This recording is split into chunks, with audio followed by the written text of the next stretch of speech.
Alright guys, so today on the Scout we're going to be going ahead and pulling our air cleaner and our carburetor to get it rebuilt right here. So let's get into it here. Alright, in order to get this carburetor removed right here, these are going to be 1/2-inch bolts that we're going to be taking off here.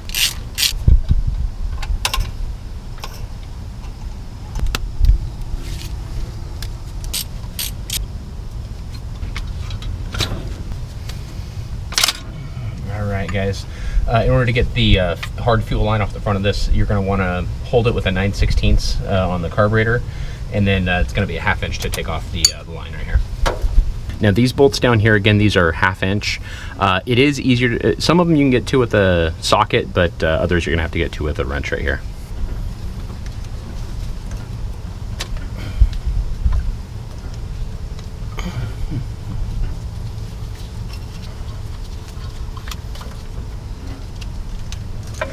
Alright you guys, so we have the carburetor off the Scout here, so we're going to start pulling everything apart, getting it cleaned out, and then get it back together, and then hopefully we can get it back on there and get it running here. Now I'm not an expert on these carburetors right here. I do have a shop manual here that I'm going to be referring to a little bit here to kind of assist me in taking it apart and seeing what things are here. First thing we're going to go ahead and remove is this right here. This is the solenoid right here. I believe they call it a dash pot solenoid. So we're going to go ahead and get this taken off of here first. All right, now the next thing is going to be to remove this right here. This is going to be the vacuum modulator chamber unit and bracket. So we're going ahead and get these off of here next. Okay, now we're going to go on ahead and take off our accelerator rod arm right here. So this is going to be a 3/8 to take off this nut up top right here.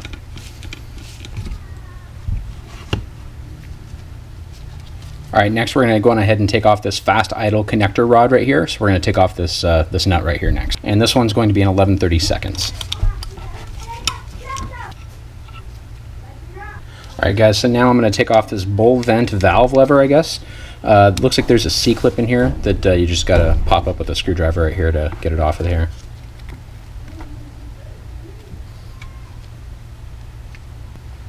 Alright guys, now the next step right here is going to be to take off these 2 screws down here for the bowl vent valve cover right here.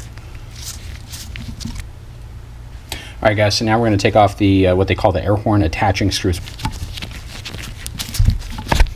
The rest of these Phillips head screws are all going to come out to remove the air horn right here is what they call it. So go ahead and get these off of here.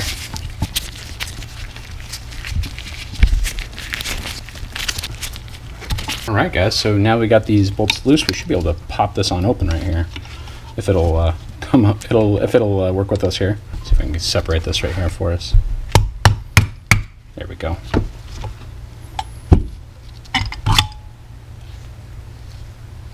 Alright guys, so yeah, that looks a little corroded in there, so it's probably a good thing we're taking this off here. Alright, now the next step is we're going to take off this baffle right here. So for that, we'll just need a flathead screwdriver, and we can take off the baffle. Alright, now it says to go on ahead and slide this nylon pin out of the fulcrum right here, and then we can go on ahead and remove our float, which it looks like it's kind of busted here anyways here, so let's see if we can get that out of here. Okay, now we can go on ahead and remove our float.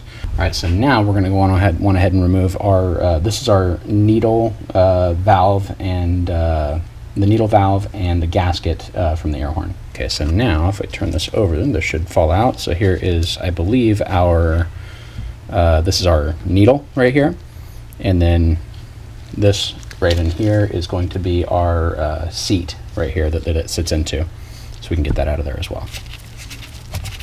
And the last thing we have down here is we have a little gasket that sits right down here, so we'll get that out of there as well. It says to get a sharp tool or something and put it in here to remove the staking. I don't really get what they're talking about. I'm thinking maybe they're talking about this right here, but I can't really know I don't really know for sure. So I'm going to try and go ahead and get this out in the next step, like they say too. Next step, it says, is to get in here and try and remove this, and try not to bend these rods, it says right here, so we definitely want to be careful. It says to get a hammer and kind of prop it in there, so I'm going to try that. Alright, let's try this here, guys. So it says to lay a hammer in here and go on ahead and I guess pry off of that, but not to bend these tubes over here. So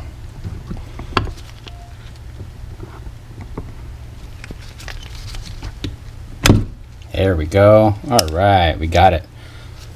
And these look relatively unharmed, so I think that is a win. All right, now from what I'm reading right here, these tubes right here, these do not get removed. So these are called the weld tubes. So they can be cleaned in solvent, it says, but it says not to take them out or anything, otherwise that can mess it up. So I'm just going to keep these as is, not going to mess with anything in here on these weld tubes, and now we can clean this whole piece right here. So for the bottom, we're going to go on ahead and take out the, I believe these are the jets right here on the bottom, so we'll get those removed. Okay, so this is the power valve right here. You usually should have a power valve removal tool from my understanding, but it looks like I can just push down on this middle piece right here and it'll, the screwdriver will somewhat work, so we'll try and do this here. All right, guys, it's probably worth getting the tool right here. I just snapped the tip of this off of here. Hopefully that wasn't too important, but we will find out. All right, guys, now I do believe I have a needle or something seated into here. I can't get it out quite yet right here, so I'm going to flip it over and move on to the bottom here and see if we can maybe gain access to it from this side, or if not, we'll see what we can do with that right there. Okay, so for right here, I'm going to go on ahead and remove these Phillips head screws down here to take the bottom plate off.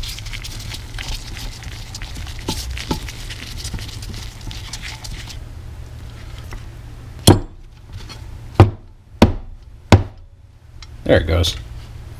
All right, so it looks like a needle or something right there that goes into there. So that will set up off to the side here. All right, guys, other than that, I think that's going to do it for the disassembly on this right here. So now I'm gonna clean everything up, organize it right here, and then I think I'm going to start spraying it down and getting it all cleaned up. I might see if I can find a place with a parts cleaner right here to see if I can get this cleaned up a bit more, but we'll see what we can do here. All right, you guys, so this carburetor, I've been soaking it for a while right here. Now, of all things, I've been reading about soaking carburetors in. I mean, I know there's Chem Dip out there, which I've used that in the past, and I don't really, I mean, it gets the job done, but it's kind of a pain to deal with right there after you're done with it. So I chose to try Pine Sol. I've been looking at some forums and some things online, and a lot of guys were saying Pine Sol can work. So I got some Pine Sol. This has been sitting for several days now here, so I'm going to take it out. I got myself a wire brush. I got some clean water. Going to go ahead and scrub it up, rinse it off, and then set it off to the side to dry, and we'll see how it turns out here.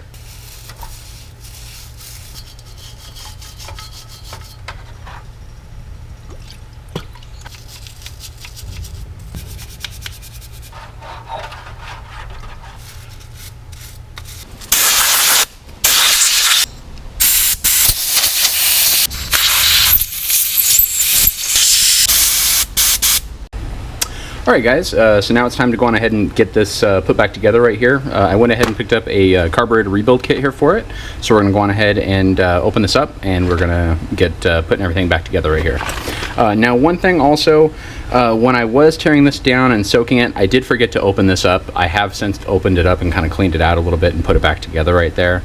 So just make sure if you're tearing yours down, you make sure you open this up and make sure everything's all cleaned out in there. So. Alright, now one thing to keep in mind, guys, when you're ordering a carburetor kit for your Scout, if you have a stock carburetor like mine was, I believe it's going to be the Holley 2210 model that you're going to look for the rebuild kit for.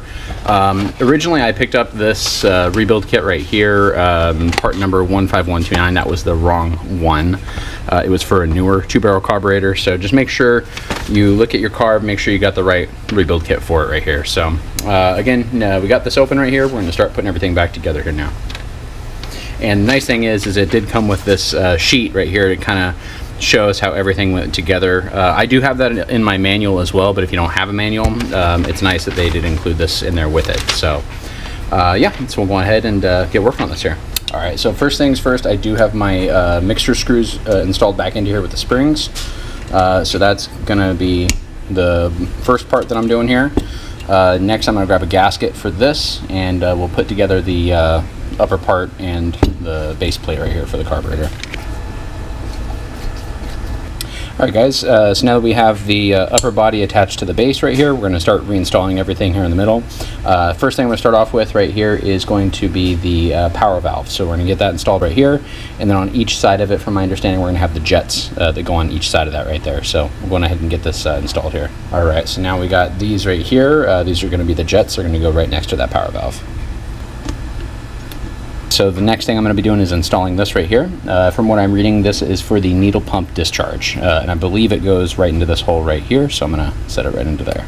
Alright, so the next thing I'm going to do is I'm going to go on ahead and get this installed right here. This is from what I'm reading right here called the pump cup, and then this is the pump stem. So I'm going to get these installed next right here. Pops in just like so. Now from what I remember, I believe it goes through this little slot right here. That's where it's going to sit. Like so, and then we have the stuff up here, this rod up here, which is going to slide through that hole like so. Alright guys, so now I'm going to go ahead and I'm going to install the needle seat assembly, I believe it's called right here, or the needle valve and seat assembly. So we have a little, looks like a metal washer, as well as this piece right here that's going to screw right into down here. And then there also is the, I believe it's the needle right here that sets into there. So we're going to go on ahead and get it all installed here. Alright guys, alright now the next, alright now I'm going to go ahead and install this bowl vent valve lever right here. And from my understanding, the spring goes this way on it right here. So it's going to go into there like so, and then it should slide over this right here. Okay, so now we got the lever on here. We can go on ahead and put on our E-clip. Alright, now we should be able to get our float installed again here now. So for the float, to install it, I believe you're going to want to get, we have a plastic rod that holds it that's going to feed through right here. So that will sit right in here like so. Alright, I almost forgot to put that needle in there, so got that installed, and now we can put this plate back on here. Alright guys, I think we are ready to put this back together here. We got everything attached onto the upper part of the carburetor here. We have the fuel bowl down here. We have the gasket. So I'm gonna set the gasket on to this part right here, just because there's a lot of stuff that has to go around right here. And then we'll go on ahead and set it down and start tightening everything up right here. Alright, so one thing to look out for, guys, is when you're putting this gasket on, be aware of your float. I had to take out my pin to be able to move my float around enough to get the gasket around the float right here without breaking the gasket. So now that that is down there, I can go on ahead and reinstall my pin, and that should be good. Alright guys, another thing to keep an eye on when you're putting this together right here, your fuel rods that are hanging down right there, you're going to want to be careful, because mine were wanting to go into the fuel bowl. So you got to look in there and make sure everything is lining up right, so you don't get them broken or twisted or anything like that. So now that we got this like here, we can go on ahead and reinstall all the bolts up top here.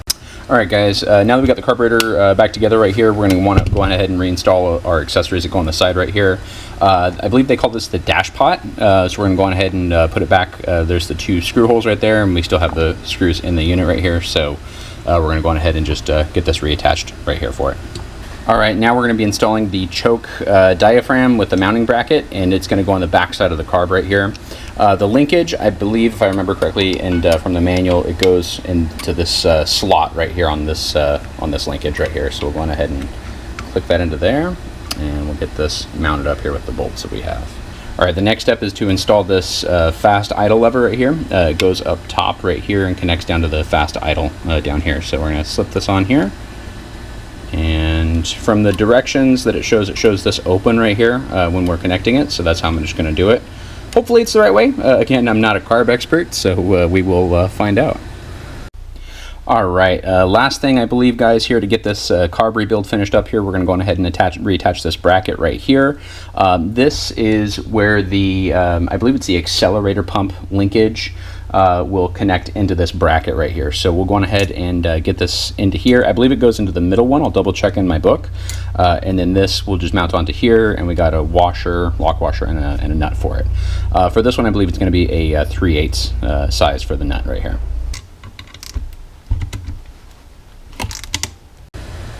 All right, you guys. So I think we got everything back together correctly here. Of course, we'll find out when we go to install it, see if it runs good.